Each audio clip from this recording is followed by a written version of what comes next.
अरे बेटा पढ़ाओ, बेटा बचाओ, लेकिन वीआईपी बेटे को मार रहे हैं। तो ये केस एक बेंचमार्क बने कि ताकि आने वाले समय में कोई भी महिलाओं के प्रति इस तरीके के अपराध करने में 100 बार सोचे। वो हमारी बेटी थी, अंकिता भंडारी नहीं थी, वो हर उत्तराखंडी की बेटी थी। मेरी सरकार से यही मांग है कि मेरे बेटी को जल्दी से जल्दी न्याय मिले और पुलकित को फांसी मिले।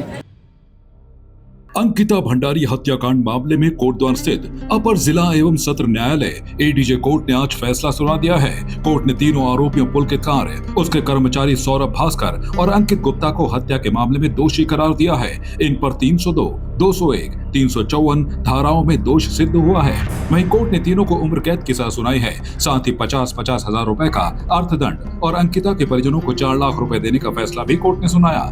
लगभग 26 महीने तक चली सुनवाई के बाद आज मामले में फैसला आया है। प्रकरण में 28 मार्च 2023 से ट्रायल शुरू हुआ था और बीती 19 मई को दोनों पक्षों की गवाही और जिरह समाप्त हुई थी। 8 सितंबर 2022 को यमकेश्वर के वनंतरा रिजॉर्ट में रिसेप्शनिस्ट का काम करने वाली अंकिता भंडारी की हत्या कर दी गई थी। इस हत्याकांड के बाद मामला जिस प्रकार से आगे बढ़ा, उससे एक समय लगा कि रसूखदार आरोपी घटना से बच निकलेगा, लेकिन जांच सही हुई। कोर्ट ने सुनवाई की और आखिरकार आरोपी दोषी करार हुआ। अंकिता हत्याकांड ने उस मध्यम, निम्न मध्यम और गरीब वर्ग को झकझोर दिया था, जिनके घरों में बेटियां बड़े सपने लेकर शहर जाती हैं, कमाकर परिवार की स्थिति सुधारना चाहती हैं। कोर्ट के फैसले ने अब इन लोगों में कानून के प्रति एक उम्मीद जरूर जगाई है।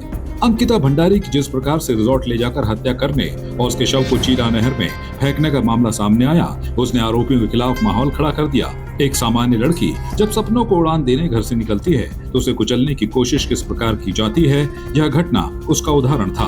अंकिता के माता पिता उसके गायब होने के 1 सप्ताह तक परेशान रहे, बेटी को खोजने की कोशिश करते रहे, लेकिन अंकिता का कहीं पता नहीं चला। संतुष्ट तो मैं नहीं हूँ, पर थोड़ा सी मेरी बेटी की आत्मा को थोड़ा शांति मिली होगी।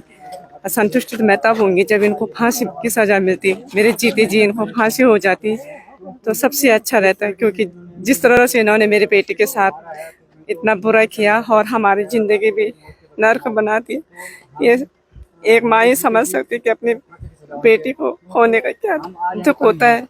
मैं अपनी समस्त जनता से हाथ जोड़ के विनती करती हूँ कि उनकी वजह से आज हमें ये पहली जीत मिली है। और बहनों, अब तो ये लड़ाई और बड़ी हो गई है। अगर आपका साथ रहा तो इनको कड़ी से कड़ी आगे ऐसी सजा मिले, ताकि कोई फिर कभी किसी बेटे के साथ ऐसा करने से पहले 1000 बार सोचे। और मैं तो यही चाहूंगी कि इन्हें फांसी की सजा होती तो ज्यादा अच्छा रहता। अदालत के फैसले पर पूरे उत्तराखंड और देश के लोगों की निगाहें टिकी थी। कोटद्वार में इसके लिए पुलिस प्रशासन की ओर से व्यापक सुरक्षा प्रबंध किए गए। साथ ही गढ़वाल मंडल के विभिन्न जनपदों से पुलिस फोर्स कोटद्वार बुलाई गई। अदालत परिसर के बाहर की सड़कों पर बैरिकेडिंग लगाई गई। आपकी इस पर क्या राय है, हमें कमेंट कर जरूर बताएं। इसके साथ ही आप हमारे YouTube चैनल को सब्सक्राइब कीजिए। आप हमें Facebook, Instagram, Twitter पर फॉलो भी कर सकते हैं और संवाद 365 के साथ एक क्लिक में जुड़ने के लिए डाउनलोड कीजिए संवाद 365 ऐप।